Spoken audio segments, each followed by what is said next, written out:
Bhopal Lok Sabha seat देश की सबसे हॉट सीट में से एक मानी जाती है। 2019 में तो यहाँ पर दिग्विजय सिंह वर्सेस साध्वी प्रज्ञा सिंह ठाकुर के बीच मुकाबला रहा, मगर अब जो बीजेपी ने अपना प्रत्याशी उतारा है, नाम आलोक शर्मा है। दिल्ली के लिए, देश के लिए नाम नया हो सकता है, मगर भोपाल की नाम पुराना है। महापौर रह चुके हैं और भोपाली खुद को कहते हैं। आलोक जी, सबसे पहली प्रतिक्रिया आपकी टिकट मिलने के बाद?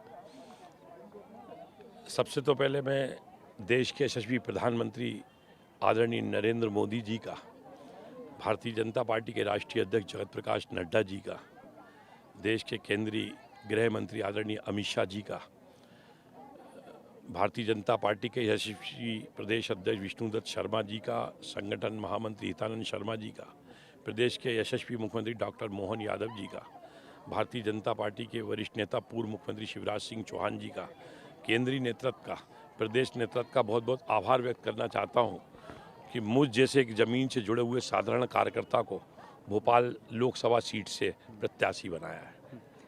अब आपने भोपाल के लिए तो इससे पहले भी काम किया है। अब क्या आप भोपाल के लोगों से कहेंगे कि क्या विज़न लेकर आप आ रहे हैं, जिसके चलते आपको वोट दिया जाए? देखिए, मैं बड़ा सौभाग्यशाली हूँ कि भोपाल में मेरा जन्म हुआ है, इसलिए मैं अपने आप को बर्रूखट भोपाली भी कहता हूँ। यहाँ की गलियों में खेल कूद करके मैं बड़ा हुआ हूँ। भोपाल के विकास को मैंने बहुत पास से देखा है।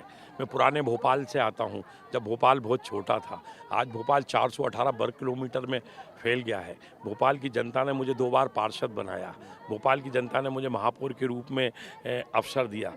मैं चाहता हूँ कि केंद्र में भी हमारी सरकार है, प्रदेश में भी हमारी सरकार है, डबल इंजन की सरकार है, सिटी गवर्नमेंट भी हमारी है और मुझे लोकसभा का प्रत्याशी बनाया। मैं चाहूँगा कि भोपाल की जनता के सपनों का भोपाल कैसा हो, प्रधानमंत्री आदरणीय नरेंद्र मोदी जी के सपनों का भोपाल कैसा हो, इसके लिए आने वाले समय में मैं जनता के बीच में जाऊंगा, जनता से संवाद भी करूंगा, उनके सुझाव भी लूंगा और भोपाल के विकास का एक रोड मैप तैयार करूंगा, जिसमें एक भोपाल लोकसभा में सीहोर विधानसभा है, वहाँ का विकास रोड मैप अलग बनाऊंगा और हमारा बेरसिया है, वहाँ का रोड मैप अलग बनाऊंगा।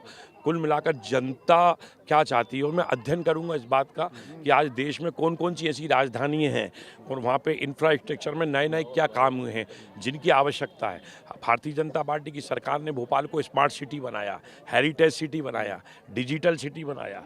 हम ग्लोबल सिटी की तरफ भी लगातार बढ़ रहे हैं और जनता के सपनों का भोपाल कैसा हो, जनता को कि एक भोपाल एक लिवेबल सिटी के रूप में सामने आया है। तो सबके सुझाव को साझा करते, सबका साथ, सबका विकास और सबके विश्वास को लेकर प्रधानमंत्री आदरणीय नरेंद्र मोदी जी के सपनों को पूरा करने का काम हम करेंगे। जब देश के सभी प्रधानमंत्री जी ने 2014 में स्वच्छता की बात लाल किले से की थी और 2015 के अंदर स्वच्छता अभियान की लॉन्चिंग नई दिल्ली के विज्ञान भवन में की थी, तो उन्होंने ये आह्वान किया था कि अगर हमको, हमारे देश को, हमारे वतन को, हमारे मुल्क को, हमारे हिंदुस्तान को अगर दुनिया के विकास की अग्रणी पंक्ति में ले जाना है तो सबसे पहले देश के शहरों को साफ सुथरा रखना पड़ेगा।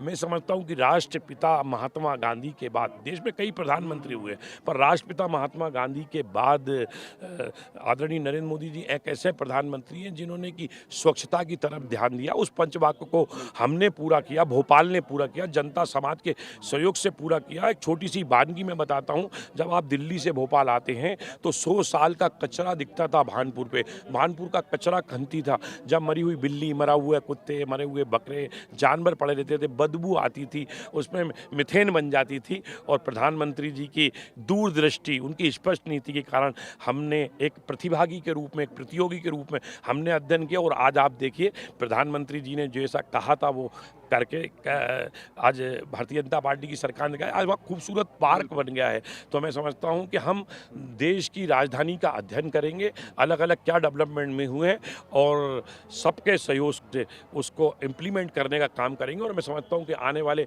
5 वर्षों में हमारा भोपाल, भोपाल की जनता के सपनों का भोपाल बनेगा, प्रधानमंत्री नरेंद्र मोदी जी के सपनों का भोपाल बनेगा। भोपाल सपनों का भोपाल बनेगा। दूसरा, चूंकि जो पार्टी ने जिसका टिकट काटा है, साध्वी प्रज्ञा सिंह ठाकुर, एक तरह से लोग भी संतुष्ट नहीं रहे उनके काम से। ज़्यादातर वो जनता के बीच भी नहीं गई। आपको लगता है कि एक गलती भी रही पार्टी की, 4-5 साल ठीक नहीं गए भोपाल के लिए? मैं दीदी के पास भी जाऊंगा, मेरी बहन है, उनका भी मैं आशीर्वाद प्राप्त करूंगा। देखिए, ये Bharatiya Janata party cadre based party है। भारतीय जनता पार्टी में हर कार्यकर्ता के काम का आकलन होता है, उसका मूल्यांकन होता है। पार्टी ने मुझे इस बार मौका दिया है और मैं जनता की भावनाओं के ऊपर खरा उतरने का प्रयास अगर करूंगा। पार्टी ने मूल्यांकन के बाद ही आपको मौका दिया है? निश्चित रूप से Bharatiya Janata party cadre based party है, जहाँ पे स्वयं के बारे में विचार नहीं होता। हम तो आइडियोलॉजी के लिए काम करते हैं, व्यक्ति बड़ा कि विचार बड़ा, हम तो विचार के लिए काम करते हैं।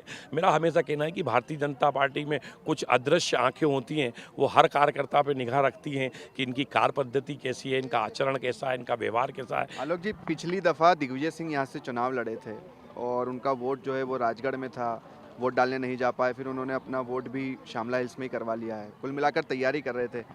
आप क्या कहना चाहेंगे दिग्विजय सिंह अगर सुन रहे हैं तो? मुझे लगता है दिग्विजय सिंह को हमारी बहन दीदी प्रज्ञा जी ने करारी हार दी थी। 3.5 लाख मतों से वे हारे थे। मुझे लगता है कि दिग्विजय सिंह के कार्यकाल को भी सबने मुख्यमंत्री के रूप में देखा है और उनकी छवि मध्य प्रदेश में एक बंठाढार के रूप के अंदर आई है। मैं आपसे पूछ रहा हूँ कि आप चाहते हैं कि आपके सामने भी दिग्विजय सिंह आए इस बार के चुनाव में? देखिए, उनको तो खुद हमारी बहन ने इतनी बड़ी करारी शिकस्त दी है। 3.5 लाख की हार से उनका तिलक हुआ है भोपाल से। अब ये तो कांग्रेस का इंटरनल मैटर है, जो आएगा उसका हम लोग मुकाबला करेंगे। उसके लिए पूरा भोपाल तैयार है। मैं भोपाल का बेटा हूँ, भोपाल की जनता का आशीर्वाद है। भोपाल लोकसभा मेरा परिवार है। जनता का लाड़ प्यार दुलार, इसमें आशीर्वाद भरपूर भारतीय जनता पार्टी को मिलने वाला है।